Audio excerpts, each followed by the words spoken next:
að missa mömmu sína mikið áfall fyrir barn. Ég held að Rún finnist erfitt að tala það sem kom fyrir mömmunar við þig. Að sjá hluti sem ekki raunverulegir.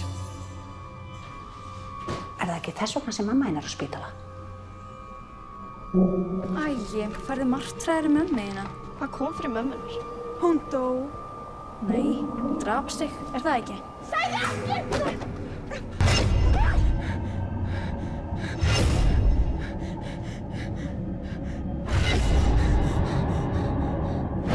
Vonandi hætti mamma núna að vera reið við okkur bæði.